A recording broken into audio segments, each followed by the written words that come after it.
What's up guys, happy Friday morning. A few quick updates before we get into the video. My contest is live, so check that out. My last video I did has all the descriptions and what you can win, all that jazz. I'm still waiting on my COVID results, so if someone knows someone at CVS Labs, please maybe put a good word in for me to get this thing expedited so I can live my life. The meat and potatoes of this video, I ordered a external volume knob for my Joying system. As you know, most aftermarket units don't have an external way to adjust volume, and that's really annoying for me. I hate having to hit a little button just to put the sound down. So I got this really cool little deal. I'll put a picture here and a link below to where you can find it. I'm gonna fab that into the console. I'll show you how I'm gonna do that in a minute. So I already got it all wired up behind the dash. Well, it's set up to where I can just, when I get it, I can just plug it in real quick. It'll make sense when you see it. I finally got an external mic. Hopefully this sounds better. And I got 25 feet of cable as well. I'm going to do a segment next week called Mic'd Up. I'm going to mic up the exhaust really well. We'll do some cruising. Hopefully I'll get some really good audio. Hopefully. So let's go out to the garage and I'll give you a quick update of the head unit, my fabrication process, where I'm at with it. I'm like 95% happy with what I have right now. And just a quick update. So let's head out to the garage, guys.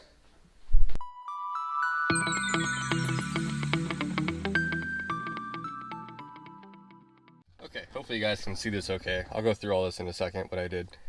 If you don't know, this is the 8.8 screen by Joying that fits the stock bezel with a little bit of modifications, or you can just root it and change the screen size. But I wanted to capitalize on the most screen I could get, so I ended up just trimming the bezel itself. I ended up trimming 1/8 inch on the right, 1/16 on the top, and 1/4 inch on the left, and that seems to be a 98% good fit. I just took a filing tool and filed it all down to my liking. Over here, obviously, I had a cavity in there once I got it all filed down to my liking, so I took some plastic welds, like a putty. I fabricated the inside of it, I let it dry, and then I sanded it down as best I could. You can see that. And then what I did was I actually painted it with Plasti Dip black for now, just to see if I liked it. And I like the direction it's going. I probably will file this angle right here a little more beveled to match kind of the overall aesthetic of it. And then I got some like debris or some kind of gunk on there too, the plastic. I can get that to solve, just looks like shit. But yeah, I'll probably take this edge off a little bit right here and then sand that and then paint that to match, and I think it'll be perfect. I mean, no one else honestly would ever even notice it now. I'm just kind of, you know, when it comes to that kind of stuff. But definitely very happy with the fitment. It looks, from a quick glance especially, it looks extremely OEM for this model year, which is pretty cool. Oh, also a warning too, putting this in, this screen, it's not terribly fragile. I just had kind of a ham-fisted approach when I was putting this in last night for the last time, and I hit this a little too hard over here, kind of get it in like an idiot, and the screen cracked right there. It hasn't messed up any of the functionality of it, but just be cognizant of the screen. It's not the strongest screen in the world, and it was totally my fault that this happened, so don't blame the manufacturer for my incompetence. So yeah, let's go into the software real quick, give you guys a little update. If you guys can see this okay. And this head unit is really easy to do a custom background like you see here. I got this C5R, looks really cool. So far the software itself has been amazing, no complaints, super quick, very, very intuitive to navigate. You can, like any other Android device, you can relocate all of your little buttons and icons, all that stuff. The two I use the most is radio and Bluetooth music for my phone, so I kept those on the desktop. I guess desktop you call it. You want to access all the rest of your apps, it's this little guy right there. That takes you through everything else. And it's got everything you need, from Google to YouTube to their own proprietary maps. You can use Google Maps for your phone, or if you use 4G, you name it, it's got it. It gives Z-Link, you can use this for Apple CarPlay. So yeah, it's a really good little system. I like it a lot. One thing that drove me nuts, it took me about 4 days to get the audio settings right to sound the best to me. I'll show you what I did, so if you guys want to mirror it, by all means, you can copy what I did here. The first tab, I set it to rock, surround sound, put this right in the middle, and use this as a reference, these dials. Bass enhancement, using the stock speakers, in the front that is, 172 on both sides. And right about 8 on both sides. Field, I have it right in the middle, and bass filter, I have the top 157 and the bottom 44. To me, this is the perfect combination with the Bose system and this head unit, it sounds really good.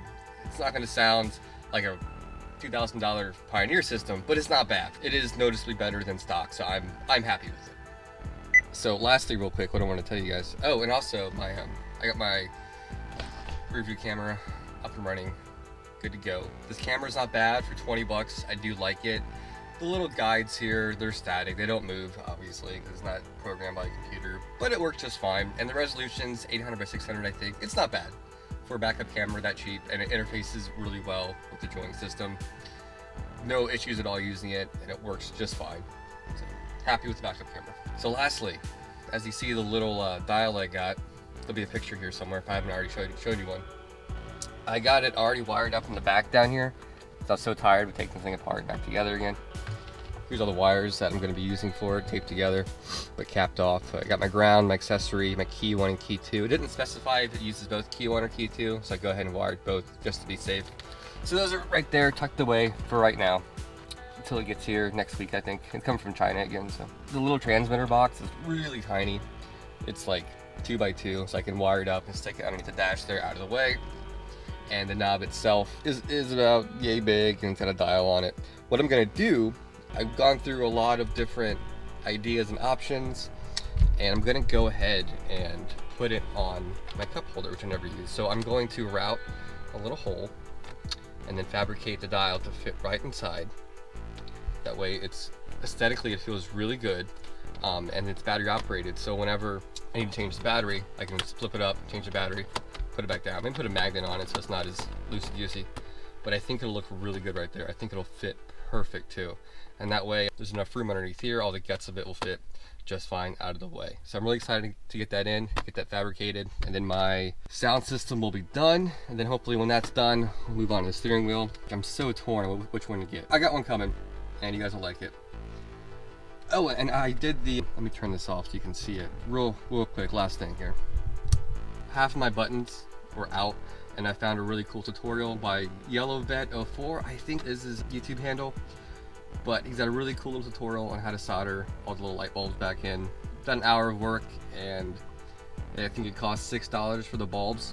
So definitely a good alternative to spending $100+ for a brand new HVAC system or little unit. And yeah, it worked great. I'm really happy with that. Cool. I hope you guys found this helpful. So far, I'm still happy with my Joying head unit. It works just fine. Everyone that's seen it really likes the look of it. No software issues at all. Everything interfaces really well. The sound seems pretty good for what it is. So yeah, this is my update for the head unit as I promised you guys. And this weekend I hope to do a mic'd up video, a really crystal clear exhaust type POV in the Z06. I think you guys will like it. So alright guys, I'm gonna go ahead and get this edited and out to you guys. I'll see you guys next time. Later.